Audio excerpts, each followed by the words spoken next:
আসো বন্ধুরা, তোমাকে ঘুরাইতে নিয়ে আইছি সোনার ফসল দেখাইতে। ঠিক আছে, তোমরা সোনার ফসল দেখবা তাহলে গ্র্যান্ড এন্ট্রি এইভাবে দিতে হয়। তোমরা যদি সোনার ফসল দেখবা তাহলে আমার এইভাবে যাইতে হবে। ঠিক আছে, আমি এইভাবে তোমাকে করে দেখাবো। সোনার ফসল চারিদিকে সোনালি রঙে রঙিন, বিকজ অফ এখন ধান পাকছে। তাই দেখো হাওয়া বাতাস একটু হইতেছে। আমি তো আশা করি তোমাকে হাওয়া বাতাসের শব্দ লাগবে না, কারণ আমি সেই ধরনেরই রেকর্ডিং করতেছি। আমার বন্ধুও যত স্পষ্ট শব্দ শোনানো যায় নাকি। এবার তোমাকে কাছে আমার অনুরোধ রইল, তোমরা সবাই সাবস্ক্রাইব করে আমার পাশে দাঁড়াও। এখন কোন সময় আমার লগ বদলাবে এটা আমি বলতে পারি না। তোমাদের ভালোবাসায়, তোমাদের সাপোর্টে আমার লগ বদলাইতে পারে। এই দেখো, এই পাখিটার নাম হলো শামুক ভাঙা পাখি। উড়ে যাচ্ছে, দেখতে পাও? কই, এই যে উড়ে গেল। এই পাখির নাম হলো শামুক ভাঙা পাখি। এই পাখির আর একটা নাম কয় গেন্ডালিয়া। কারণ খায় তো, শামুক খায় তো। ওই শালার যাচ্ছে তো একদম মাথার উপর দিয়া। তাহলে আসো দেখি, অনেকে ধান কাটছে, গেট বন্ধ, তথাপি যাবো ওই পাশে। চলো। আর একটা পাখি এখানে উঠছে।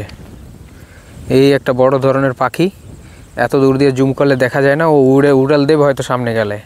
তাহলে দেখতে দেখতে ভাই দুইজন আসলো। আমি কি বলতেছিলাম, সময়ের সাথে সাথে এত পরিবর্তন হয়ে গেছে। ওই রোদ্দুর পরে আমার হয়তো ব্লগ খারাপ হয়ে যাবে, কিন্তু আমার বলার কথা রোদ্দুর চোখে পড়ছে। আমি না, এমনি নর্মাল রেকর্ডিং। তো বন্ধুরা, বলবো কি জানো, এরকম কেউ না কেউ যারা বি সফলতা হয়েছে তারা বি একদিন এরকম ছোট দিয়ে স্টার্ট করছিল। মোটামুটি অনেকটা সংঘর্ষ আসে, নিহাতি সেই জায়গাতে ডটকে রাখা চাই। মানে একদম ওইখানে শক্ত হয়ে ওইখানে থাইকা কাজ করে সামনে নিয়ে চলা দরকার। তার মানে এই যে ভাই আইছে, সঞ্জয় ভাই বি একটা ইউটিউব চ্যানেল করছিল। ও এক সময় চালাইতে পারতো, কারণ নিজেদের দুইটা ট্রাক্টর সে সময় চলতো। হ্যাঁ, নিজেদের 2টা ট্রাক্টর চলতো, প্লাস ও নিজে চালাতো। সে সময় ট্রাক্টরের ব্লগ ভালো হইতো, চাষের অনেক কিছু ভালো মন্দ সে সময় চালায় না। তো ও পাশে আসছে, যার জন্য আমার এই টপিকটা মনে পড়ে গেছে। খোল দেখি যাই। কারণ একটা জিনিস কি জানো, যে কোনো প্রসঙ্গতে গাইজ, এই তো মাথা নিচে করে আইলাম, যে কোনো প্রসঙ্গতে কন্টিনিউ থাকা লাগবে। কন্টিনিউ না থাকলে কোনো কিছু হবে না গো দাদা বোনরা, কোনো কিছু হবে না। যাই হোক, ওটা বড়িয়া একটা শক্ত একটা বাঁশ দিচ্ছে এই জায়গা। হ্যাঁ, বাঁশ ওর নাম। আরে এরা সব মাথা কাটে দিচ্ছে তো ধানের, মানে মলে দেবে হয়তো ইসে, মেশিনে মলবে। এই যে ধানের আগা কাটছে না, খালি ধান কাটছে, মানে বিচলি কাটে নাই।